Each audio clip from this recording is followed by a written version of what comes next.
नमस्कार। रुद्राष्ट्र विज्ञान में आप लोगों का बहुत बहुत स्वागत, अभिनंदन। देखिए, सूर्य जो कि एक स्टार है, सूर्य के बाद सबसे निकटतम, सूर्य से सबसे निकटतम बुध ग्रह, और बुध के बाद फिर शुक्र ग्रह, और शुक्र ग्रह के ठीक बाद अपना यह पृथ्वी ग्रह आता है, और पृथ्वी के ठीक बाद मंगल ग्रह स्थित है। और बुध से लेकर मंगल ग्रह तक ये सारे ग्रह ठोस यानी कि चट्टानी ग्रह माने गए हैं। यानी इन ग्रहों पर धरती का अस्तित्व माना गया है, ठोस चट्टानें यहां पर पाई गई हैं। अब चूंकि पृथ्वी के सबसे निकटतम जो एक ग्रह माना गया वह है शुक्र, और दूसरी तरफ का ग्रह जो है वह है मंगल, इसलिए पृथ्वी पर सबसे अधिक प्रभाव शुक्र और मंगल का पड़ते देखा गया है। 29 जून 2024 शाम 7:52 पर शुक्र उदय हुए हैं। ऐसा आप सभी लोगों ने भी वीडियो या मैसेज या किसी न किसी माध्यम से आपने देखा होगा। दूसरा, जिन लोगों के यहाँ विवाह, मुंडन, गृह प्रवेश इत्यादि के कार्यक्रम होने संभावित थे, उन लोगों को तो बिल्कुल ये पता होगा कि जब तक शुक्र अस्त थे तब तक ये सब कार्यक्रम नहीं किए जा सकते थे।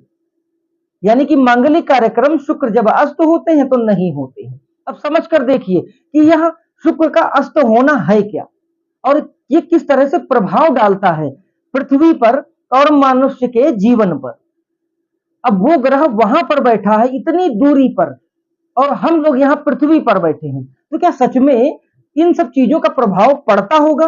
और यदि पड़ता है तो किस प्रकार पड़ता है? ये तमाम बातें दिमाग में होती हैं। और कोई ग्रह अस्त कैसे हो जाता है, यह बात भी कहीं ना कहीं एक कौतूहल वाली बात है, जिज्ञासा पैदा करने वाली बात है। तो आज हम इसी पर चर्चा करते हैं और जानने की कोशिश करते हैं कि अस्त होने का अर्थ क्या होता है, शुक्र का रोल क्या है, किस प्रकार का फल दे सकते हैं शुक्र जब अस्त होते हैं, और जब उदय होंगे तो क्या सच में कोई बड़ा पॉजिटिव रिजल्ट देते हैं। इन सब तमाम विषयों पर हम बात करेंगे, लेकिन इसके पहले एक निवेदन आपसे है, रुद्राष्ट्र विज्ञान के इस चैनल को प्लीज आप सब्सक्राइब कर दें और ऑल बटन को प्रेस कर दें ताकि हमारे सभी वीडियोज आप तक आसानी से पहुंच सकें। अगर आप अपनी कुंडली का फ्री विश्लेषण कराना चाहते हैं तो हमें अपनी जन्म की तिथि, जन्म का समय और जन्म का स्थान भेजें। हम आपकी कुंडली का फ्री विश्लेषण करेंगे और सरल, सटीक और निःशुल्क उपाय बताएंगे, जिससे आपकी समस्या का जो समाधान है वह निश्चित हो जाएगा। कार्यक्रम को शुरू करते हैं। देखिए, नॉर्मली अब आप समझिएगा, अगर एस्ट्रोनॉमी के अकॉर्डिंग हम समझें तो शुक्र ग्रह जो है वो एक बड़ा विचित्र ग्रह है, सभी ग्रहों से एकदम बिल्कुल अलग, उल्टी चाल का ग्रह है। और सूर्य से जो भी किरणें आती हैं, इसका वातावरण शुक्र का कुछ इस प्रकार का कि जो भी किरणें, जो भी तरंगे, जो रश्मियां आती हैं वह इनको अवशोषित कर लेता है। और शुक्र का वातावरण कुछ इस प्रकार का है कि एंट्री तो हो जाती है लेकिन एग्जिट नहीं होती सूर्य की रश्मियों की। तो यही वजह है कि वह जो ऊष्मा बनती है शुक्र के अंदर वह बाहर नहीं निकल पाती। इसी कारण यह ग्रह चमकने का कारक ग्रह भी है, इसीलिए इसको भोर का तारा कहते हैं। कई नामों से जानते हैं हम शुक्र ग्रह को, और इसीलिए यह सबसे चमकीला स्टार यानी कि सबसे चमकीला ग्रह माना गया है। चमक का कारण भी यही है कि रश्मियां आती हैं और वो उनको सोख लेता है। और यही वजह है कि आपको जानकर आश्चर्य होगा कि सभी ग्रहों में सबसे अधिक गर्म ग्रह जो है वह शुक्र है, जबकि सूर्य के सबसे निकट कोई ग्रह है तो वह है बुध। तो निकटतम होने के कारण बुध को गर्म होना चाहिए, लेकिन बुध नहीं, शुक्र ग्रह सबसे अधिक गर्म ग्रह है। अब क्या प्रभाव पड़ता है, और ज्योतिष के मामले में अगर हम समझें तो देखिए, ऋषियों ने अपने अध्ययन में ऐसा पाया कि जब कोई ग्रह अपने परिपथ पर, अपनी चाल पर चलते चलते, आगे बढ़ते बढ़ते सूर्य की एक निश्चित दूरी के अंदर आ जाता है, तो वह निस्तेज दिख रहा होता है, उसके अंदर का जो तेज होता है वह तेज नहीं दिख रहा होता है एक निश्चित दूरी के अंदर। और यह जो निस्तेज है, यह स्थिति सभी ग्रहों के साथ होती है, यानी कि सभी ग्रह कहीं ना कहीं अस्त होते हैं चंद्रमा को छोड़कर। तो अध्ययन में ऋषियों ने पाया कि एक निश्चित दूरी के अंतराल के अंदर जब कोई ग्रह प्रवेश करता है और वह सूर्य के उतने निकट पहुंच रहा होता है तो उसको अस्त माना गया। अस्त होने का अर्थ ही यही है कि वो बुझ गया, उसने अपनी चमक को खो दिया। तो शुक्र के विषय में जब शुक्र सूर्य से 10 डिग्री के अंतराल के अंदर आते हैं तो अस्त माने जाते हैं। यानी चलते चलते जब 10 डिग्री के अंदर आ गए तो वह अस्त माने गए। उनकी स्वयं की जो चमक थी, उनका अपना जो ऑरा था, वह अस्त हो गया। जैसे कि मान लीजिए कि कोई बहुत बहुत बड़ी हाइलोजन वाली लाइट जल रही हो और उसके पास कोई दिया जला दिया जाए, तो दिए का अपना एक अस्तित्व है, निसंदेह है, और दिया वैसे ही जल रहा, वैसे ही सब कुछ काम कर रहा, लेकिन उसका जो प्रकाश था अब वह उतना दैदीप्यमान नहीं है, वो उतना प्रकाशित होते दिख नहीं रहा है दूसरे लाइट की चमक के आगे। यानी कि दिए की जो रोशनी थी, यानी जो दिए का जो प्रकाश था, वह निस्तेज हो गया। वहां पर अब उसका महत्व तो नहीं रह गया उतना जितना कि वह किसी और स्थान पर या अंधेरे में जितना वो मूल्यवान और महत्वपूर्ण था। यही है अस्त होना किसी ग्रह का। तो शुक्र महत्वपूर्ण हो जाते हैं अस्त होकर जब उदय होते हैं, इसलिए क्योंकि शुक्र यानी शुभता, ये एक शुभ ग्रह है और प्रत्येक प्रकार के भोग के विषय में भी शुक्र का प्रश्न विचारणीय हो जाता है। हमारे दैनिक जीवन में किसी भी प्रकार के भोग की उपस्थिति, अनुपस्थिति, समस्या या लाभ कुछ भी देखना है किसी भी प्रकार के भोग के संबंध में, तो हम शुक्र को जरूर देखते हैं। अब यह समझिए कि शुक्र का विचार विवाह के मामले में भी महत्वपूर्ण हो जाता है। क्यों? क्योंकि वैवाहिक सुख के कारक हैं शुक्र, तो यह भी एक भोग की स्थिति में आता है। दूसरा, हमारे पास किसी भी तरह की लग्जरी हो, किसी भी तरीके की फाइनेंशियल कंडीशंस देखनी हो, किसी भी तरीके की चमक दमक ग्लैमर कुछ भी देखना हो, तो हम शुक्र का मूल्यांकन जरूर करते हैं, उसका विश्लेषण, उसका अध्ययन जरूर करते हैं किसी की भी कुंडली में। तो अगर इतना इंपॉर्टेंट, इतना महत्वपूर्ण ग्रह अगर अस्त हो गया, यानी सूर्य के पास चला गया और वह निस्तेज हो गया, तो उस अवधि में अगर हम कोई भी काम करेंगे जो कि लग्जरी से रिलेटेड हो या फिर किसी शुभता से रिलेटेड हो, तो क्या उस अवधि में वो काम होगा? नहीं होगा। क्यों? क्योंकि सूर्य का जो गुरुत्वाकर्षण है शुक्र के बहुत अधिक निकट आने के कारण कहीं ना कहीं वह उसकी पावर को अपनी ओर खींच लेता है। तो जो रश्मियां प्रभावशाली होकर पृथ्वी की ओर आनी चाहिए वह उस मात्रा में नहीं पहुंच पाती। तो कहीं ना कहीं शुक्र का वह तत्व जो हम सभी के अंदर विद्यमान है वह भी प्रभावित होता है, और इसी प्रभाव के निस्तेज होने के कारण हम सबको किसी न किसी रूप में वह प्रॉब्लम दिखती है। जब भी शुक्र अस्त होंगे तो कुछ विशेष प्रकार की समस्याएं या परेशानियां दिखेंगी। मान लीजिए कि किसी की कुंडली में अगर शुक्र खराब होकर बैठे हैं और यह अस्त हो जाएं और उनकी महादशा या अंतरदशा चल रही है, तो जिन जिन भावों के वो कारक होंगे उनका फल देंगे, और अपने स्थिर कारकत्व यानी लग्जरी का, किसी भी प्रकार के भौतिक संसाधनों के सुख का, इसमें वह फल को क्षीण करने लगेंगे। आप सभी लोग देखिएगा कि जिसकी भी कुंडली में शुक्र अस्त होंगे, जन्म कुंडली में, तो ऐसा व्यक्ति अगर कारक है और उसके बाद अस्त है, तो ऐसा व्यक्ति बहुत कुछ पाने की स्थिति में आएगा लेकिन पाएगा नहीं। मतलब कि भौतिक सुख संसाधनों की उपलब्धि तक वो पहुंचेगा, लेकिन जिस मात्रा में उसको मिलना चाहिए वो मात्रा में उसको नहीं मिलेगा। दूसरा, कहीं ना कहीं वह भौतिक सुखों की ओर से पिछड़ेगा, उसके मन में एक भावना आएगी जो रिजेक्ट करेगी। भौतिक संसाधन, भौतिक सुखों वाला जो ग्रह होगा वह निस्तेज हो गया, उसकी मन में, उसकी इच्छाओं में वह भौतिक सुख संसाधनों को पाने की जो इच्छा होगी, वह एक समय आएगा जब उसको लगेगा ये सब बेकार की चीजें हैं। यही वजह है कि शुक्र देव संन्यास के भी कारक हैं। कोई भी व्यक्ति जो भौतिकवादी संसाधनों का त्याग अपनी इच्छा से कर देता है, उसमें भी शुक्र का रोल होता है।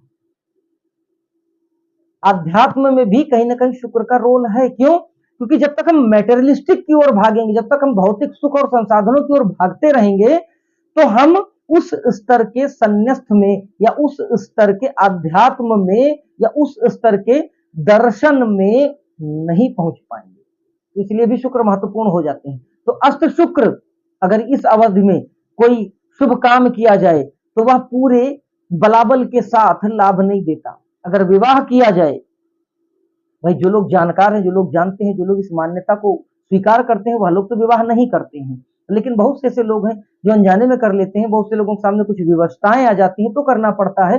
कई परिस्थितियों में यदि विवाह हुआ और शुक्र अस्त हुए तो इनके दाम्पत्य जीवन में नीरसता बनी रहेगी।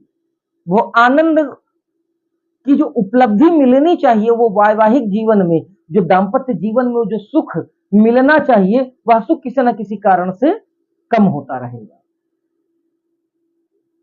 अब डिपेंड करता है कि कुंडली में शुक्र किस भाव के कारक हैं, किस भाव को देख रहे हैं, शुक्र को कौन सा ग्रह देख रहा है। बहुत सी बातों से निर्णय होगा कि किस प्रकार के भौतिक सुख संसाधनों की कमी होगी, लेकिन कमी होगी यह निश्चित है। अब जानते हैं कि कौन कौन सी राशियों के लिए शुभकारी होंगे। शुक्र का यह उदय होना शुभकारी, लाभकारी होगा।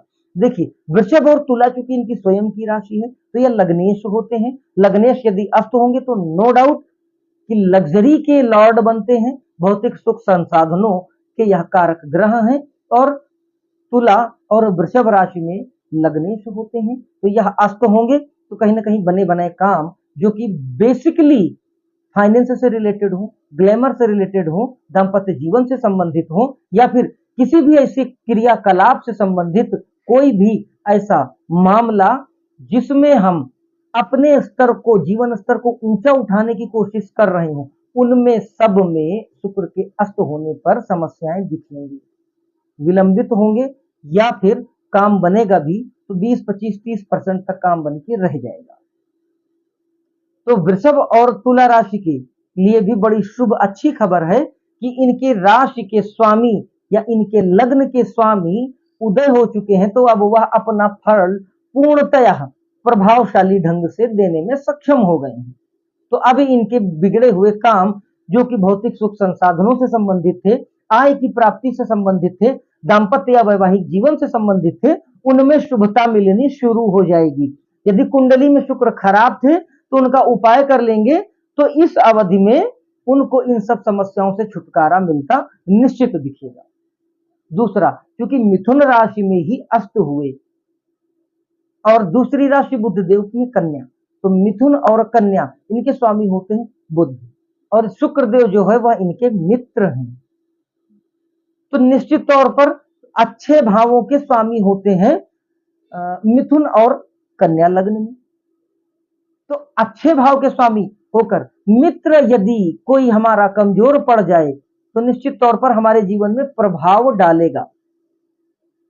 तो मिथुन और कन्या के जो भी जातक हैं वह महसूस कर रहे होंगे कि इनकी लग्जरी से रिलेटेड, फाइनेंस से रिलेटेड, फंड से रिलेटेड, या फिर ग्लैमर से रिलेटेड, या जहां कहीं भी इनको प्रमोशन से रिलेटेड कोई बात हो रही हो, कहां तो ख्याति प्रसिद्धि की बात हो रही हो, या किसी काम के बदले में जो रिस्पॉन्स मिलना चाहिए वो रिस्पॉन्स की बात अगर हो रही हो, इनकम की बात हो रही हो, तो इनमें सब में कहीं ना कहीं थोड़ा सा डलनेस, थोड़ा सा रूखापन देखने को मिल रहा होगा पिछले 1, 1.5, 2, 3 महीने से।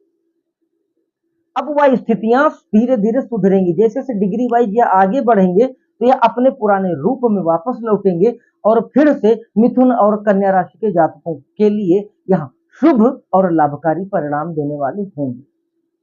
मिथुन और कन्या राशि के जातकों की कुंडली में अगर शुक्र ग्रह जो हैं वह अगर खराब फल देने वाले हो गए किसी कारण से, तो अगर उनका उपाय कर लें तो इस अवधि में पैसे से रिलेटेड किसी भी तरीके की फाइनेंशियल कंडीशन से अगर आप कोई क्राइसिस से जूझ रहे हैं, उससे संबंधित, दाम्पत्य जीवन में कोई प्रॉब्लम आ रही है उससे संबंधित, लग्जरी लाइफ में कोई दिक्कत आ रही है, लाइफ स्टाइल में आपकी कोई डलनेस आ रही है, इससे संबंधित, प्रेम या रोमांस से संबंधित चीजों में अगर कोई प्रॉब्लम होती दिख रही तो शुक्र का उपाय कर ले। इस अवधि में शुक्रदेव धीरे धीरे बलवान होंगे और आपको सभी प्रकार की शुभता देने में समर्थ होंगे। तो इनका लाभ लीजिए। तीसरा नंबर मकर और कुंभ राशि, शनि देव के मित्र शुक्र देव हैं। तो मकर और कुंभ राशि वाले जातक भी फील कर रहे होंगे कि पिछले 2-3 महीनों से कहीं ना कहीं इनको फाइनेंशियल कंडीशंस में थोड़ा सा गिरावट देखने को मिली होगी, या जो अपेक्षाएं आपने कर रखी थी उन अपेक्षाओं के पूरा ना होने से एक मन में थोड़ा सा असंतुष्टि का भाव जरूर रहा होगा। अगर आप चाहते होंगे कि आपने जो काम किया उसके बदले जो रिस्पांस मिले, तो आपको अगर लगता था कि काम मैंने बड़ा जी जान लगा के किया, बड़ी मेहनत से किया है और इस काम को मेरे बड़ा पॉजिटिव रिस्पांस मिलेगा, तो वो नहीं मिला होगा। इससे भी कहीं ना कहीं थोड़ा सा आपके मन में एक नकारात्मक भाव आया होगा और आपका मनोबल भी टूटता हुआ थोड़ा सा दिखा होगा। पैसे के मामले में और इनकम के मामले में भी इसी प्रकार की स्थितियों को बनते हुए आपने जरूर महसूस किया होगा। तो अब आप लोगों के लिए एक शुभ और अच्छी खबर है, क्यों? क्योंकि आपकी राशि के स्वामी के मित्र जो हैं शुक्रदेव, वो आप धीरे धीरे जैसे डिग्री वाइज आगे बढ़ेंगे और वो और बलवान होते जाएंगे और आपको और अधिक शुभ और लाभकारी परिणाम देने में समर्थ होते जाएंगे। अगर आपकी कुंडली में शुक्र की उपस्थिति किसी कारण से पीड़ित है, शुभ फल देने में सक्षम नहीं है, या आपकी कुंडली में शुक्रदेव अस्त रहे हैं, तो आप उनका उपाय करें। अब यह समर्थ हो चुके हैं और आपको किसी भी प्रकार के लाभकारी परिणाम देने में समर्थ हैं।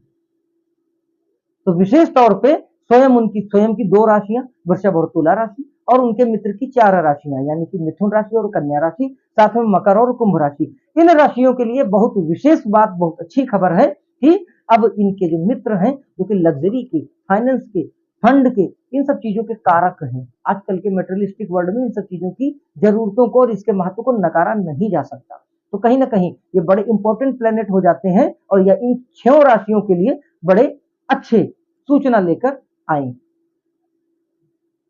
तो अगर आपको लगता है कि यह वीडियो आपके लिए लाभकारी है, समाज के हित के लिए बनाया गया है, तो प्लीज हमारी इस वीडियो को लाइक कर दें और जरूरतमंद लोगों तक शेयर करें। शेयर इसलिए करें क्योंकि अगर वो कोई जरूरतमंद व्यक्ति तक पहुंच जाता है यह वीडियो, तो उसको आप यह बताएं कि इस चैनल के माध्यम से अगर वो अपनी समस्या हमसे विश्लेषित कराना चाहते हैं, तो हमें अपनी जन्म की तिथि, जन्म का समय और जन्म का स्थान भेजें।